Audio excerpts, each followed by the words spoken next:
पुट्ठा जैसे ही बाहर कदम रखता है तभी बारिश का मौसम छटता है और अचानक से धूप निकल आती है। अरे वाह, किस्मत भी मेहरबान है मुझ पे, भाई वाह। पुट्ठा जंगल की ओर जा ही रहा था। पुट्ठा उछलकर और चीखकर पीछे की ओर कूद पड़ता है। तभी अचानक काले बादल आकाश को ढक लेते हैं और लगातार बिजली गिरने लगती है। पुट्ठा जंगल की ओर भागता है। अरे ये क्या हो गया? अरे प्रभु, किसी बात पर क्रोधित हो गए हो क्या? बिल्कुल ही भस्म कर दोगे क्या? हे भगवान, पकौड़े तलवाने के चक्कर में कहीं इंद्रदेव मुझे ही ना तल दे। पुट्ठा भागते भागते जंगल के काफी अंदर पहुंच जाता है। जैसे जैसे वो अंदर जाता है उसे किसी के चिल्लाने की आवाजें आने लगती हैं। वापस लाओ, वापस दो मेरा सेब मुझे। हे भगवान, ये तो किसी बच्चे की आवाज लग रही है। पुट्ठा आवाज की तरफ भागता है। वो जाकर देखता है एक बच्चा ऊंचे आम के पेड़ के नीचे खड़ा होकर चीख रहा है। उसका मुंह गुस्से से लाल है। पुट्ठा भागकर उसके पास जाता है। बच्चा ठंड से कांप रहा था और उसकी आंखें गुस्से से लाल हो रखी थीं। हे भगवान, ये बच्चा किसका है? अरे बेटा, तुम कौन हो और तुम कहां से आए हो? बच्चा सामने की ओर उंगली करता है और मुंह बनाकर रोने लगता है। उसी समय अचानक बारिश भी होने लगती है। पुट्ठा चौंक कर इधर उधर देखने लगता है। वो बच्चे के सर पर हाथ रखकर पूछता है, बेटा क्या हुआ है? क्यों रो रहे हो? वो मेरा आम ले गया। हाँ, वो ले गया? कौन ले गया? ये कहकर उसकी सुनहरी नन्ही आंखों से आंसू छलक आते हैं। तुम्हें भूख लगी है? हाँ। पुट्ठा मुस्कुराता है और पेड़ से 3-4 आम तोड़कर उसे दे देता है। आम देखकर वायुन मुस्कुरा उठता है और उसी समय मौसम एकदम साफ हो जाता है और धूप निकल आती है। अरे यार, ये चल क्या रहा है? सिग्नल चले गए क्या भगवान के उधर? है? पुट्ठा वायुन की ओर देखता है। वायुन मजे से आम के चटकारे लगा रहा होता है। नाम क्या है तुम्हारा? वायुन। अरे वाह, बड़ा ही सुंदर नाम है, वायुन। कहाँ रहते हो तुम? पापा मम्मी के साथ। अच्छा, मम्मी पापा के साथ। और मम्मी पापा कहाँ रहते थे? वायुन चुपचाप पुट्ठा की ओर देखने लगता है। क्या हुआ, नहीं पता है क्या? वायुन नाम में सिर हिला देता है। ठंड लग रही है क्या? पुट्ठा थोड़ी देर वायुन की ओर देखता रहता है और सोचने लगता है। वायुन, चलो। कहाँ? अरे डरो नहीं वायुन, मेरे घर चलेंगे हैं। वहाँ तुम कपड़े भी बदल लेना और मेरी बीवी तुम्हें बहुत सा स्वादिष्ट खाना भी खिलाएगी है। सच में? हाँ, चलो चलो। पुट्ठा वायुन को लेकर वापस घर आ जाता है।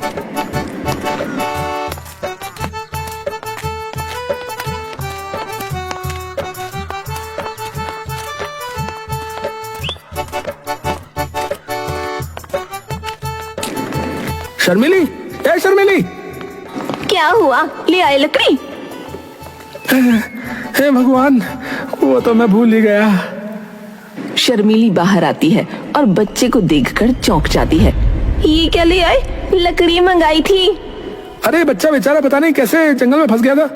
बारिश और ठंड से कांप रहा था और भूखा भी था। शर्मिली अंदर से भागकर तौलिया लाती है और वायुन को उसमें लपेटकर खुद से चिपका लेती है। बाबू तो ठीक है ना? वायुन मुस्कुराकर शर्मिली की ओर देखता है। हाय, देखिए ना जी, कितनी सुंदर मुस्कान है, जैसे नीले समंदर के अंदर सफेद सीपियां चमकती हो। अरे इसके लिए सूखे कपड़े ले ले गुड्डों के अंदर से। शर्मिली मुस्कुराती हुई अंदर से कपड़े ले आती है।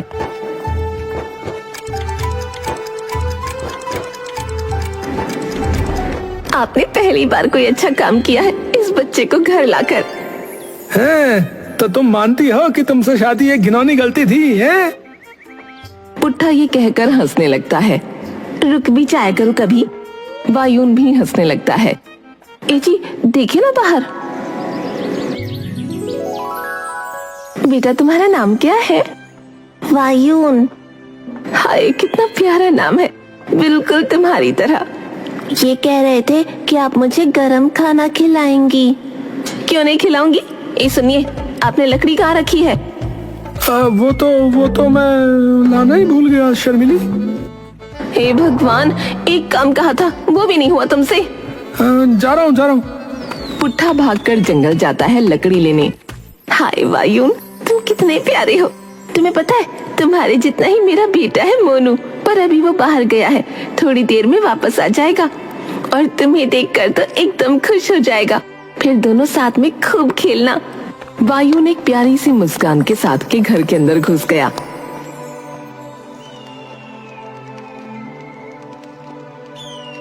थोड़ी ही देर बाद पुट्ठा लकड़ी लेकर लौटता है।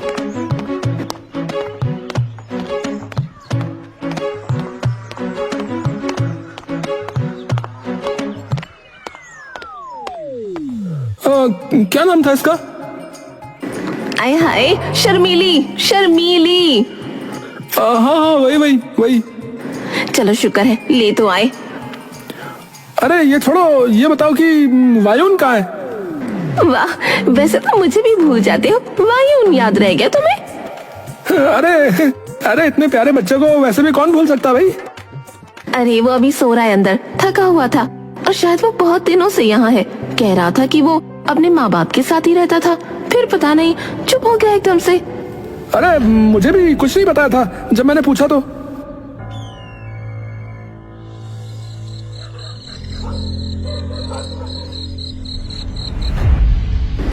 चित्रगुप्त अपने कार्यस्थल में पूरी कोशिश कर रहे होते हैं कि उन्हें इस विपदा का रहस्य पता लगे। हर लिपि, हर वेद, हर उपनिषद, यहाँ तक कि ऋतुवेद भी टटोलते हैं, पर उन्हें ऐसा कोई उत्तर नहीं मिलता जिससे उन्हें इस अस्वाभाविक घटना का पता लग जाए। अचानक एक तेज रोशनी उन सभी ग्रंथों, वेदों और उपनिषदों पर फैल जाती है। चित्रगुप्त की नजर एक चमकदार पीले रंग की पट्टिका पर पड़ती है जिस पर सूर्य का चिन्ह बना होता है। ये संदेश तो इंद्रलोक से आया है। वहीं दूसरी ओर यमराज भी पक्का गढ़ में से धारते हैं, लेकिन जैसे ही वो नीचे उतरते हैं उनके भैंसे का पांव सड़क के गड्ढे में फंस जाता है। अरे क्या हुआ? महाराज, मेरा एक पांव गड्ढे में फंस गया है महाराज। अरे इस गांव में बड़े तुच्छ प्राणी हैं, क्या गड्ढे खोद खोद के पाताल लोक में जाएंगे क्या?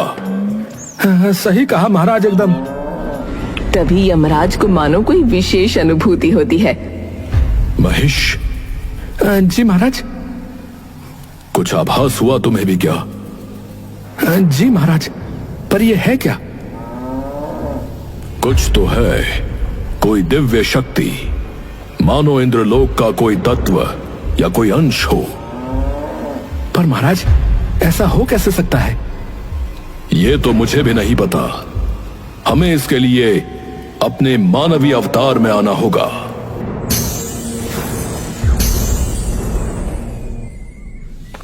वहीं दूसरी ओर पुट्ठा के घर में मानो खुशियों की लहर दौड़ गई हो। पूरा दिन मोनू और वायुन खेलते रहते हैं।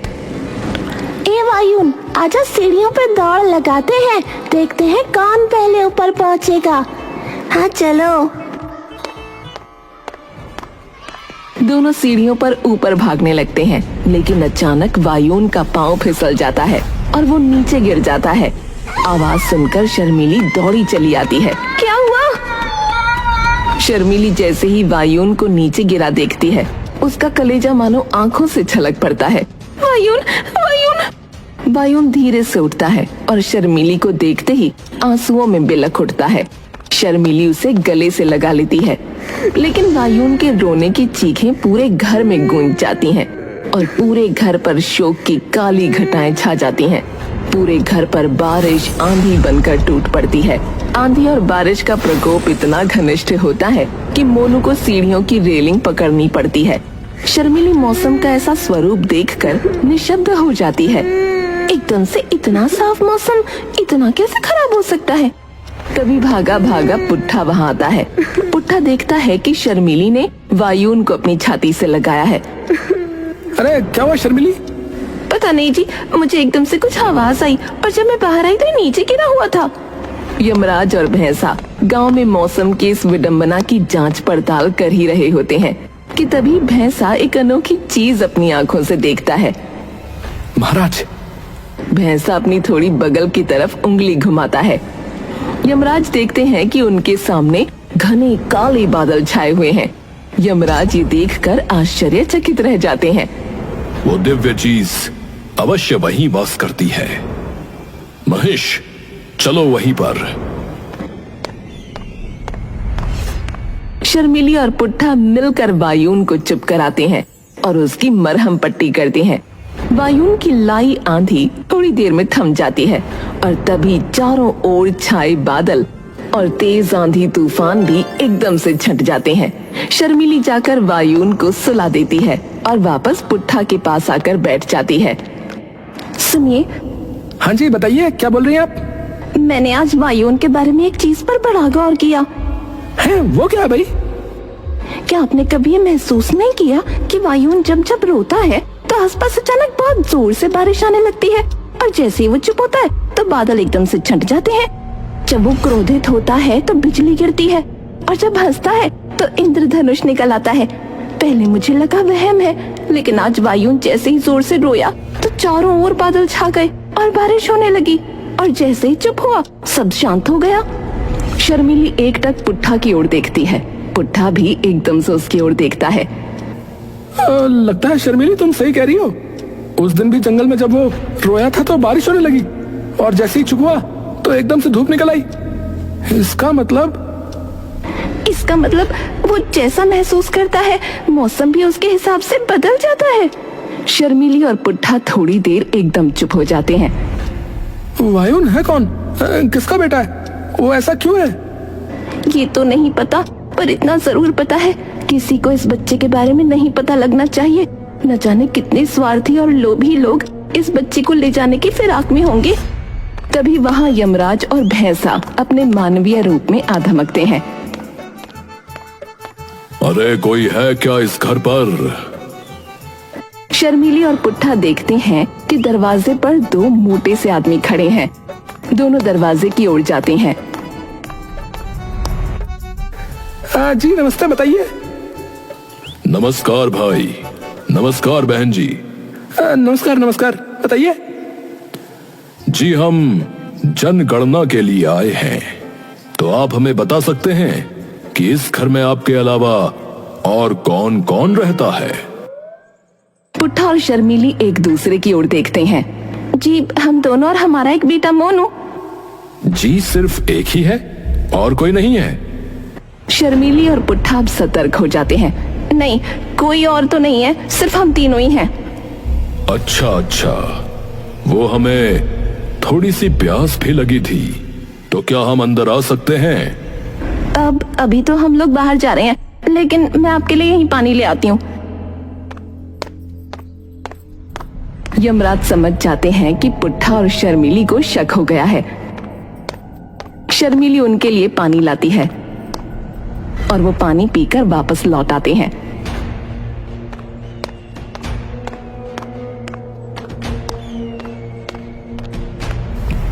हाँ महेश, अब मुझे पक्का यकीन हो गया है कि वो दिव्य वस्तु अवश्य इन्हीं के पास है।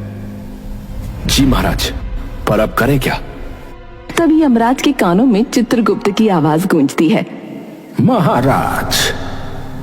चित्रगुप्त जी, क्या हुआ? महाराज, आपको एक बार यमलोक आना पड़ेगा। एक बहुत ही आवश्यक संदेश आया है आपके लिए। आवश्यक संदेश? किसका? इंद्रलोक से। क्या? जी महाराज। महेश, चलो, यमलोक वापस जाना है। यमराज और भैंसा अपने असली रूप में आते हैं और यमराज भैंसे पर सवार होकर यमलोक की ओर निकल जाते हैं। शर्मिली और पुट्ठा बहुत चिंता में बैठे थे। उन लोगों को पक्का वायुन का पता है। शर्मिली, पर तुम इतने डंके के साथ कैसे कह सकती हो? अरे कैसी बात कर रहे हो, अभी 3 महीने पहले तो आए थे जनगणना वाले, आप ही ने तो दरवाजा खोला था। 2 औरतें क्या आ गई थी उस दिन जनगणना के लिए, आपके तो पैर ही नहीं पड़ रहे थे जमीन पर पूरे दिन। अरे ठीक है, पर अब करें क्या? कुछ दिनों के लिए यहाँ से चले जाते हैं। सही कह रही हो। हाँ चित्रगुप्त जी, अब बताइए क्या हुआ? महाराज, स्वयं इंद्रदेव का संदेश प्राप्त हुआ है। परंतु किस लिए? इंद्रवंशी कबीले का एक वंशज गुम हो गया है महाराज। आपको उसे उसके कबीले में वापस लाना है। उसी गांव में? जी महाराज। इंद्रवंशी कबीला? ये कौन सा कबीला है महाराज? इंद्रवंशी कबीला एक प्राचीन कबीला था जहां अत्यंत विद्वान पंडितों और ऋषियों का निवास था। वे सभी देवाला नामक एक पवित्र गांव में रहते थे।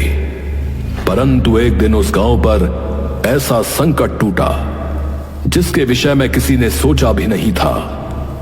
हर दिशा से सूखा, प्रतिदिन धरती हिलती, फसलें नष्ट हो गईं, जल स्रोत सूख गए और लोग तड़प तड़प कर मरने लगे। गांव का हर कोना विनाश की चपेट में था। तब ग्रामवासियों ने अपने अंतिम आसरे इंद्रदेव को पुकारा।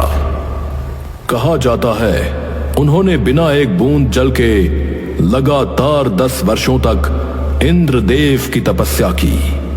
न दिन देखा न रात देखी, मात्र एक ही प्रार्थना, इंद्रदेव हमें बचा लो। और अंततः 10 वर्षों की कठोर तपस्या के पश्चात और भक्ति से प्रसन्न होकर इंद्रदेव ने उन्हें दर्शन दिए।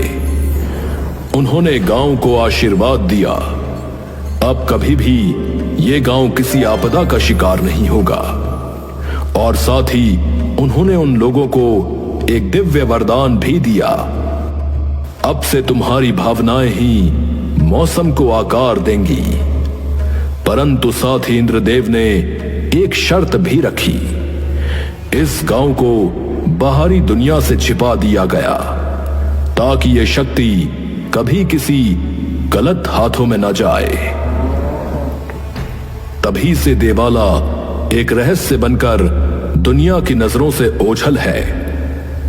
लेकिन आज भी जब बादल बिना मौसम गरजते हैं, कहीं ना कहीं कोई इंद्रवंशी भावनाओं से मौसम को चला रहा होता है। तो इसका मतलब महाराज, उस गांव में उसी कबीले का वंशज आ गया है। परंतु यह कैसे हुआ? वो गांव तो बाहरी दुनिया से छिपा हुआ था। संदेश में लिखा था कि उनके गांव पर किसी असुर प्रजाति ने हमला कर दिया था, जिसकी वजह से वहां भगदड़ मच गई और वो वंशज अपने कबीले से अलग हो गया। अब गांव के सभी लोगों ने मिलकर उन असुरों को भगा तो दिया, पर अब वे इंद्रदेव से मात्र एक ही प्रार्थना कर रहे हैं, उसे ढूंढने की। और वो वंशज अवश्य उसी घर में है। महिष, शीघ्रता करो। वायुन और मोनू अपने बिस्तर पर आराम से सो रहे होते हैं कि तभी यमराज वहां प्रकट हो जाते हैं।